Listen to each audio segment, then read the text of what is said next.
Collapse doesn't create monsters. It reveals them. When the grid fails, when communication dies, when law becomes memory instead of reality, people don't turn into something new. They return to what they always were beneath the noise of civilization. You learn this on the first day the system dies. The city is silent, except for distant shouting and the hollow groan of cooling metal. You move through an abandoned intersection, scanning the windows, listening for anything that doesn't belong. And you notice it. Some people stay still, watching others. Their silence is wrong. Their stillness is wrong. Their presence carries intent. In Collapse, there are 3 kinds of people more dangerous than hunger, cold, or dehydration. 3 types that tear apart communities and turn survival into war. 3 types that blend with crowds until the moment they strike. The first type reveals himself before sunset. The second lurks in the shadows. The third hides behind kindness. But you don't understand this yet. Not fully. You follow a route through back alleys, avoiding major roads. You see families gathering near fires, individuals searching for water, and small groups trying to stay together. Most people still believe rescue is coming. Most think this is temporary. They don't understand the rule you've already accepted. When systems collapse, people become the real threat. As you slip into the remains of an office building for shelter, you spot movement across the street, someone watching you. Not approaching, not fleeing, just observing, eyes tracking your pack, posture coiled, breathing calm. That's when you realize the first truth of post-collapse survival. Food keeps you alive. Water sustains you, but recognizing dangerous people keeps you from dying violently. Tonight, you hear footsteps in the stairwell below. Slow, unhurried, deliberate. Civilization has ended. And now the 3 most dangerous types of people are stepping out from the cracks. The footsteps stop 1 floor below, then retreat. Opportunists rarely commit on the first attempt. They circle. They test. They calculate. The opportunist is the first dangerous type you encounter after collapse. Before the grid fell, he was harmless. A drifter, a watcher, a man who stayed quiet because society forced him to.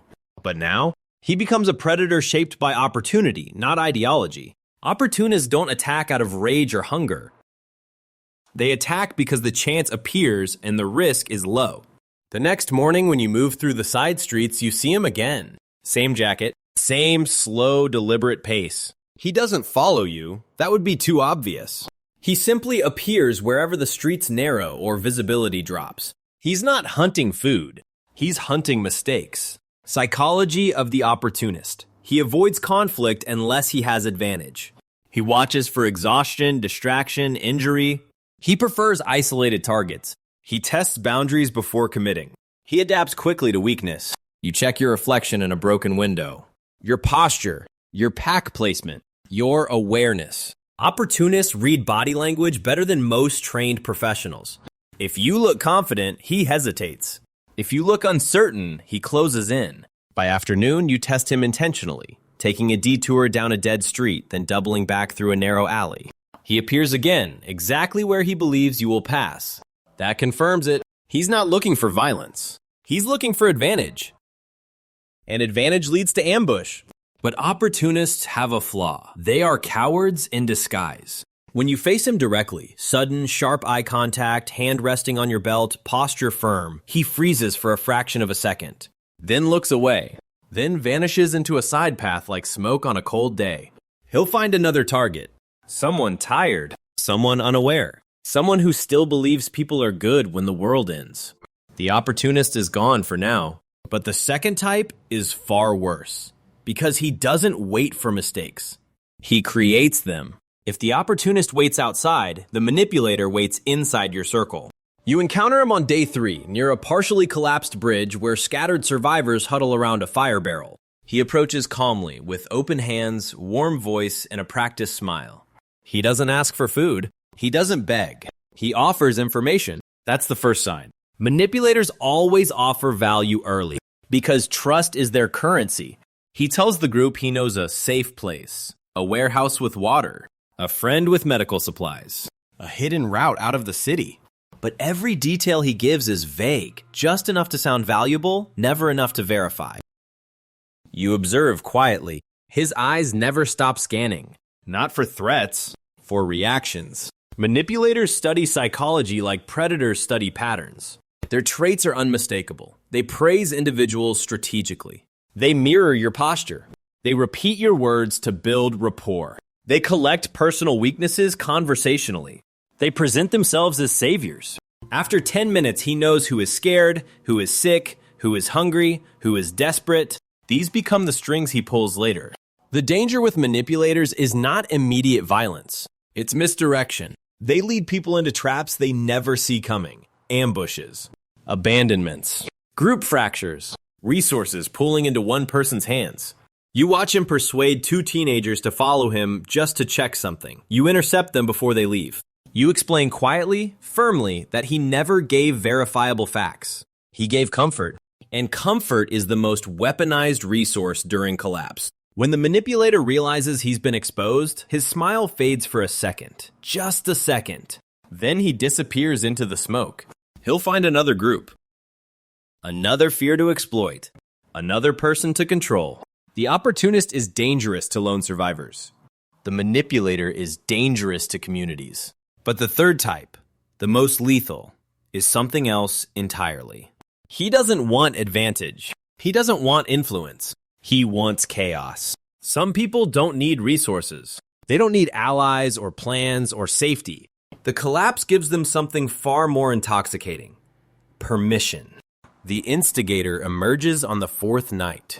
You hear shouting 2 blocks away. The kind that's fueled by adrenaline, not hunger. When you approach carefully, you see a group surrounding a burning trash bin, while one man paces around them like a conductor orchestrating violence. His voice is sharp, cutting through the night. They stole from us. They think we're weak.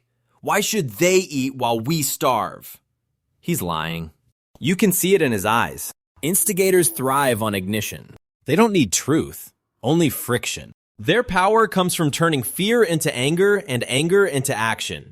Instigator traits. They escalate minor conflicts instantly. They frame outsiders as threats. They weaponize group emotions. They seek chaos, not dominance. They feel alive only when others are on edge. Unlike the opportunist and manipulator, the instigator is not strategic. He's explosive, unpredictable, contagious. You watch him push the group into motion, convincing them to raid a nearby storehouse that's already been stripped clean. He knows this, but he doesn't care. The point isn't resources. The point is violence. And the group follows him because collapse turns fear into a vacuum, and vacuums get filled by the loudest voice. When the mob moves, you withdraw. You've seen enough to know that confrontation is suicide. Instigators don't stop when challenged. They escalate further. The only winning strategy is distance. By dawn, the neighborhood is wrecked. Shattered glass, destroyed doors, fires still smoldering. The instigator is gone, leaving chaos behind him like a trail. This type is rare but catastrophic. One instigator can destabilize entire communities, erode trust, break alliances, and trigger violence that spreads like infection. You keep moving, knowing that surviving collapse isn't just about spotting danger. It's about understanding which danger is walking toward you next. After nearly a week in collapse, you don't just learn who is dangerous, you learn where they appear, when they act, and what signals they give off before they strike. Patterns emerge like cracks in concrete. Opportunists thrive in blind corners, long corridors, places where sound doesn't travel, areas with limited escape routes. Manipulators thrive in groups of inexperienced survivors trade lines, shelters, places where hope and fear sit close together. Instigators thrive in overcrowded zones, food distribution points, fire-lit gatherings, any environment with high emotion. You map these zones mentally and avoid them with the precision of someone navigating a minefield. But the real insight arrives on day 6. You spot a family moving down an empty street. Parents, 2 kids, moving slowly and cautiously. Behind them, an opportunist follows at a distance. Across the street, a manipulator approaches from the opposite direction, pretending concern. And from the east, raised voices signal an instigator rallying a crowd.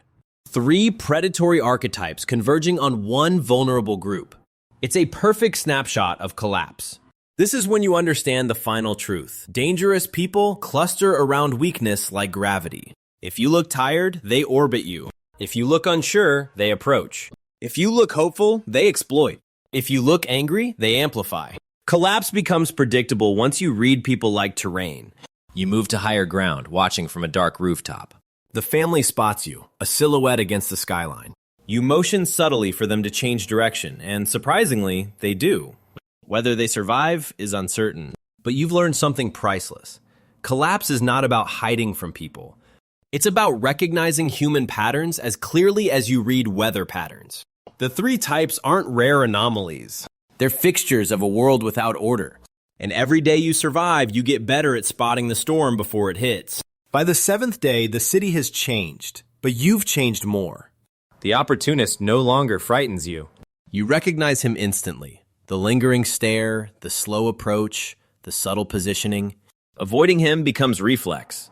The Manipulator no longer confuses you. You see through his charm, his calming tone, his selective generosity.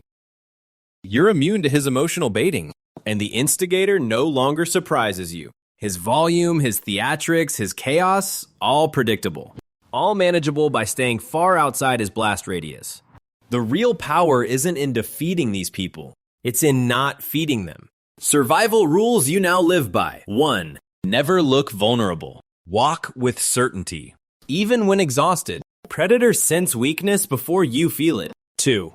Never share information first. Knowledge is currency. The less they know, the less leverage they have. 3. Never stay in large groups. Crowds breed manipulators and instigators. Keep your circle small, tight, and disciplined. 4. Never show your full supplies. Opportunists strike when your guard drops. Conceal everything. 5. Trust actions, not words. In collapse, words are the cheapest resource. Actions cost energy.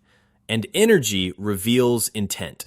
That night, as you move across a broken overpass, you see lights flickering in a distant neighborhood. A group has established a makeshift camp. Tents, fires, barricades. They try to rebuild something resembling order. But from far away, you already see the patterns forming. A charismatic figure in the center. The Manipulator. A loud voice stirring arguments. The Instigator. A shadow waiting near the perimeter. The Opportunist. The three dangerous types will always exist. They are part of collapse the same way fire, hunger, and cold are. The difference now? You can read them, predict them, avoid them. As you disappear into the ruins with your pack secured and your route planned, one final truth settles in your mind like iron. In a world where systems fail, people become the hazard. The survivors are the ones who learn to recognize which kind.